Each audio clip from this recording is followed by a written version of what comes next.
Hello, Pinhead Cenobite Army. Welcome back to your nerdy show. I'm your host, Spoiler Master. Today, we're going to dive deep into the horrifying, yet fascinating backstory of one of the most chilling Cenobites from Hellraiser, Face, formerly known as Lon Chaney, the actor known for his disturbing and iconic performances. Face's transformation into a Cenobite is one of the most complex and tragic arcs within the Hellraiser universe. So let's explore his twisted journey, from a thespian seeking the perfect role to becoming an agent of chaos in hell. The birth of Face Lon Chaney, renowned for his ability to wear masks that portrayed some of the most unforgettable characters in cinematic history, was a man obsessed with the art of performance. His fascination with transformation extended beyond his craft and into his personal desires. To Chaney, the perfect role wasn't simply a character, it was a body, a face, and a new identity. His obsession led him to a dark and twisted path that would eventually catch the attention of Leviathan, the ruler of hell. The turning point came when Chaney's ambition for perfection took a sinister turn. He had been cast in the role of Fagin in Oliver Twist and sought to take the role to new depths by removing the face of a man named Fagin to embody the character. In his desire to strip Fagin's identity, Chaney was unknowingly drawn into the world of the Cenobites. Pinhead, the leader of these twisted beings, intervened and made a deal with Chaney. Pinhead, seeing potential in Chaney's warped ambitions, killed Fagin for him and offered Fagin's face to the actor. At this moment, Chaney's connection to the Cenobites was solidified. By accepting Fagin's face, he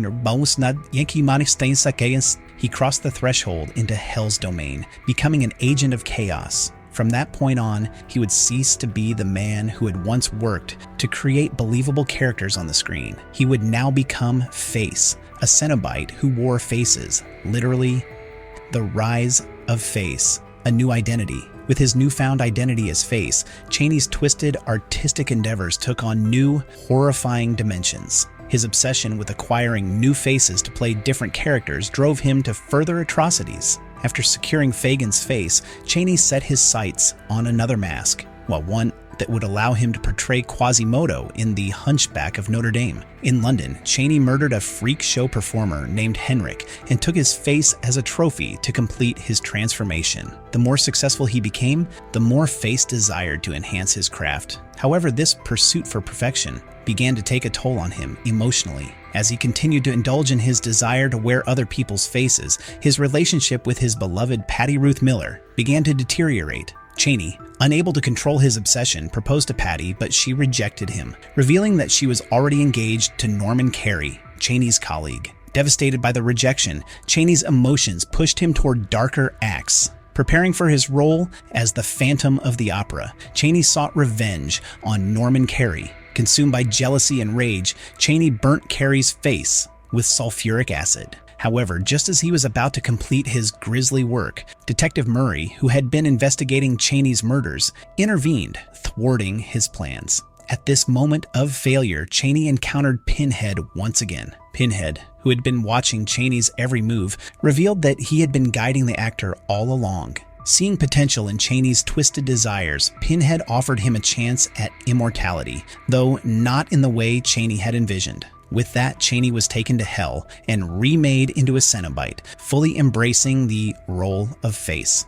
Face in Hell, the resident thespian. As a Cenobite, Face was now part of the order that served Leviathan in hell. However, unlike the other Cenobites, Face maintained a unique obsession with performance. His transformation into Face was an extension of his past as an actor. He no longer performed for the audience of the living. His audience was now in hell, and his performances were horrific displays of human suffering. Face's role as a Cenobite was more than just an agent of torment. He had become the resident thespian in hell. He ran the Grand Theater of Hell, where the most excruciating and public tortures were put on display for all to witness. Face's theater was a place where the suffering of others was not just a means of punishment, but a spectacle, a performance that was observed and admired. Though immortal, Face's life was far from the silver screen immortality he had once desired. He was no longer the actor praised for his craft. He was now a grotesque being whose only role was to perpetuate chaos and suffering, but his passion for drama remained. Face's fixation on masks,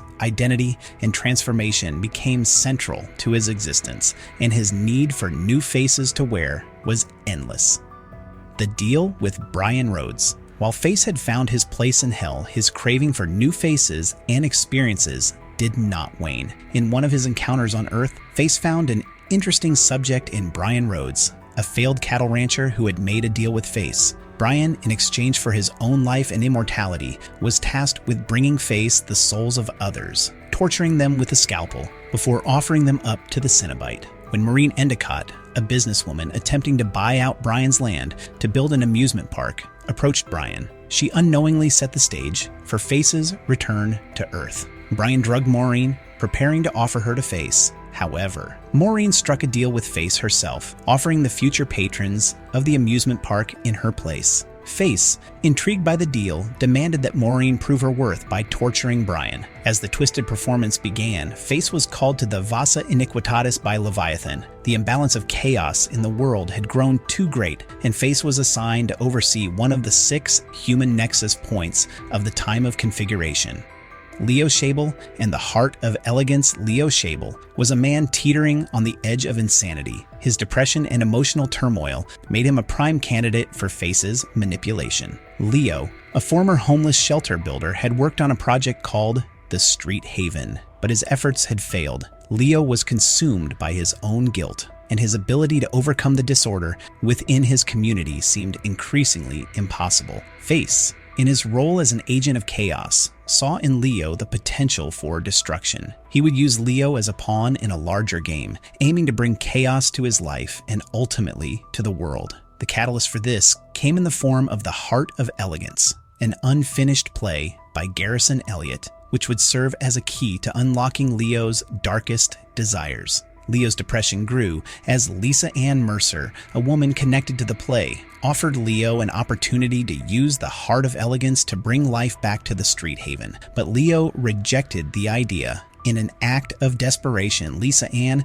through an accidental act, opened a gateway to summon Face. And so, Face took possession of Lisa Ann's body and began manipulating Leo, offering him the money he needed to keep the shelter open, but also pushing him further into madness. As Leo's actions grew more erratic, Face began to lose control over the situation. In a shocking turn, Leo murdered Lisa Ann, believing she was his long-dead sister. Face, not wanting to lose control, reanimated Lisa Ann's corpse to continue his machinations, but Leo, horrified by what he had done, ripped off her face and discovered Face underneath. This act of defiance drove Leo further into madness, and Face's performance took a darker turn.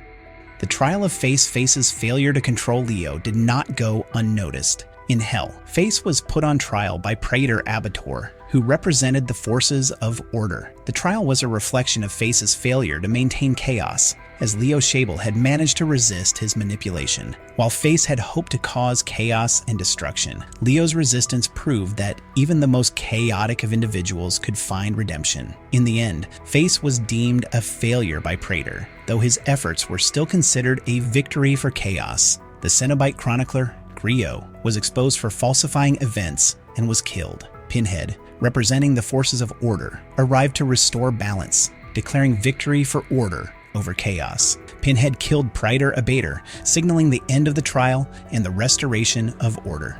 Face's final act, the Crystal Precipice. In the distant future, Face would again find himself embroiled in a dark and twisted performance. On another planet, Face watched over the Crystal Precipice, a gateway linking Earth to Hell. The humans who solved the puzzle of the Crystal Precipice were drawn into a deadly game, with Face acting as their guide. His involvement in this event would see him hunting down the crew of a stranded ship, manipulating their fates in a brutal and unforgiving manner. Ernest, one of the survivors of the crew, made an offering to Face and pursued a deadly path, killing his crewmates. But in the end, Face revealed the true nature of the Crystal Precipice, a realm composed of the souls of the fallen. Ernest's transgression would lead to his punishment, as Face and other Cenobites dragged him to hell, where he would become a Cenobite pet.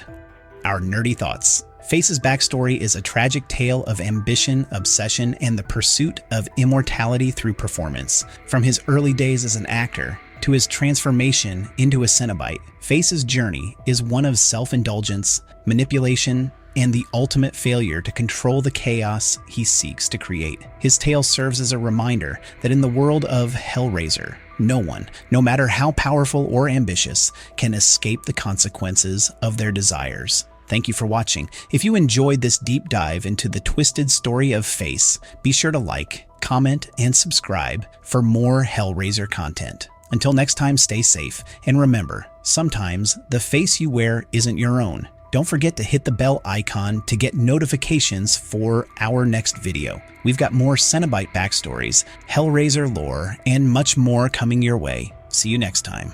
No, what the heck, I'll laugh anyway.